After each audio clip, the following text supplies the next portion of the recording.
Hi everyone, welcome to the Savvy Italian Kitchen. My name is Vanessa and today we're going to be making Italian style nachos. So join me and let's get started.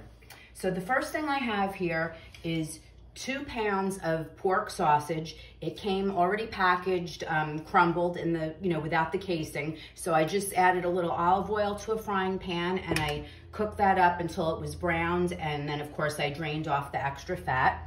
We're going to put some marinara sauce on the top and a little bit of Alfredo sauce, so we're gonna make it half and half.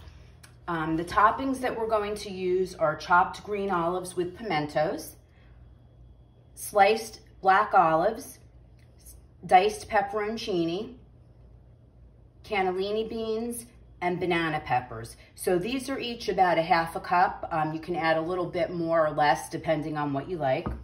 I also have some sliced pepperoni and some shredded mozzarella cheese. Now over here, I have a pan heating up with canola oil, and I have taken some wonton wraps. Now I don't know if you're familiar with them. They're in the dairy section of the grocery stores. They come, I don't know how many are in a pack, but all of the nachos over here and the ones that are sliced were half a pack. So you could probably use half a package for one serving. They're very thin. You have to break them apart. And then I cut them on a diagonal so they look like chips. So I'm about to start heating up. Actually, the oil is heating up and I'm gonna start frying some of the wonton wrappers. I'm also going to heat my oven to about 350 because once everything's assembled, we're going to put it into the oven just as you would regular nachos, and we will bake them for about 15 or 20 minutes until everything's heated through and the cheese has melted. So let's put the oven on, bake. Okay, and we're gonna hear that sound in the background. So let's see if this oil's ready. Not quite. Oil's heating. We can start to assemble the ones that we have ready. I just wanted to show you how quickly the wrappers fry up. So some of them did get a little bit dark, so you don't want to leave them in too long. But I've taken a cookie sheet. These are sheet pan nachos. I sprayed it, put foil on it and sprayed it with cooking spray. And then I just simply added the fried wonton wrappers to this. So I don't know if you guys can see this or not. I'm gonna move this down so you can see it a little bit better. So the first thing we're going to do is add some of the sausage, and I think my oil might be ready. So let's take a look. Almost. I think we have another minute or so. So again, this was just some crumbled up sausage. It was a total of 2 pounds, and you're just gonna sprinkle it right onto the wonton wrappers as you would meat on regular Mexican style nachos.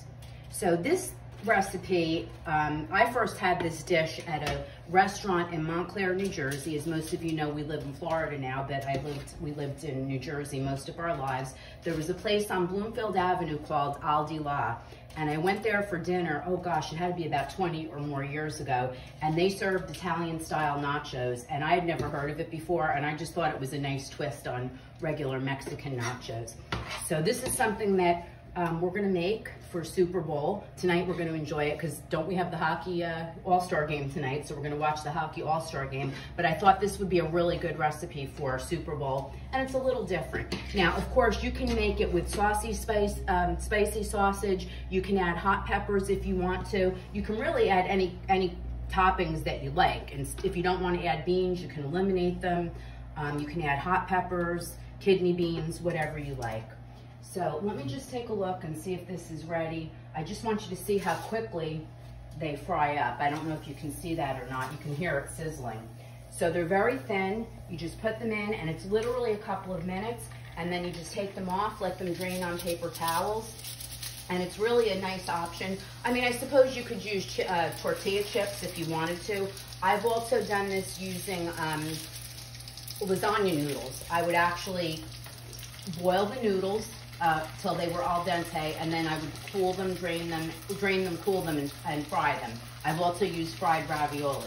This is the first time I'm using the wonton wrappers, and I really do like it. They're a little bit lighter, they're crispier, and they don't really have, they're not like really heavy, and it takes on the flavor of whatever it is you're cooking.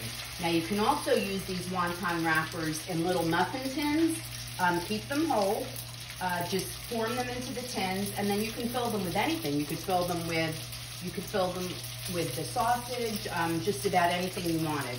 Some people, I've seen them fill them up with eggs. So they're really pretty cool. So you can see how quickly they cook. So it is easy to burn them. You have to pay attention. So let me just take these few out. And this was just a couple of cups of canola oil. I really didn't put the temperature, I really didn't test it for the temperature. It was just, once it was ready, I was able to, put the chips in. Oops, that one didn't work out too good. These are getting a little too hot. And we're just gonna get these off the flame here, and then we'll be ready to go. So you can see how quickly they fry up. I also put foil around just to kind of eliminate a little bit of the mess. So it comes together pretty quickly. So let's just take these out. I think we're good to go. And we'll fill in, let these cool, and we'll fill in with a couple of those.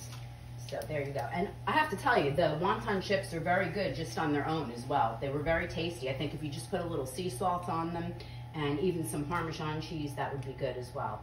So let me just take this off the hot part there. Okay, so they don't burn. Okay, so we have our wonton wrapper chips, crumbled sausage. Now we're going to add a little bit of mozzarella cheese. So again, you just sprinkle as much as you'd like.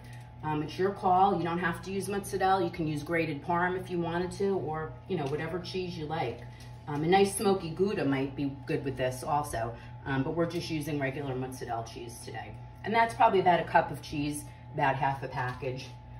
Let's see if these cooled enough to touch. So I'll just fill in with a couple of these, and then we're just gonna add the sauce and the topping and put it in the oven just for a few minutes. So we'll just put a few of these in here just to make sure we get every little bit. And this is pretty easy to assemble. So again, you could make everything ahead of time, and then you can just put the toppings on right before it's ready to go into the oven. So I'm going to do half of this with marinara sauce. So this is just homemade sauce. I used a can of tomatoes. I fried up some oil and garlic and onion and let it cook. I added a little onion powder, garlic powder, and a little crushed basil. I didn't have fresh basil. So that's just gonna go on there. And again, you can add as much as you'd like. And then when you're serving it, you can put a little bit extra on the side. So I happen to like a lot, so we're gonna put that on there. Okay, so we'll do about half and half. Let me just rinse the sauce. Okay, and then this is actually Alfredo sauce, which thickens a little bit. So this was 2 tablespoons of butter, 2 cloves of minced garlic. I sauteed it very quickly. I added a half a pint of heavy cream and about a cup of grated cheese. Some people like to add nutmeg to it, but for this particular dish, I didn't really want to add nutmeg. So we're gonna do half and half here. Hopefully you can see that okay. Okay. Oh, this looks really good. Okay, put this out of the way here. Okay, and now we're just gonna put our topping on. So I'll do maybe half pepperoni, because not everybody likes pepperoni. I don't know how well that would go with the Alfredo. What do you think, Tony? Good? Yeah? Okay, we could just do it on this side. Okay, and then we're gonna add our toppings. So we're gonna sprinkle a little bit of olives. Oh my gosh, so good. This would be perfect with a nice glass of wine right now. Okay, here we go. Okay, and then we're just gonna sprinkle this on here. These are the pepperoncini that we diced up. I drained them, I took the seeds out. Add a little bit of cannellini beans, and then we could add a little more sauce on top. And these are banana peppers. So you could add any kind of peppers you like, hotter, the sliced and so hot peppers if you could find them. And then that's pretty much it. I'm just gonna add a little more cheese on the top and pop it in the oven, and we'll be good to go. So this is gonna go in a 350 oven for about 15 or 20 minutes, and we'll come back and show you what it looks like when it's finished. Okay, so here we have it, our finished sheet pan Italian style nachos. They baked at 350 for about 20 minutes just to heat everything through and to have the melted cheese on top. So we're gonna go ahead and dig in and enjoy them. I hope you'll give them a try, and thanks for joining us in the Savvy Italian Kitchen today. See you again, bye-bye.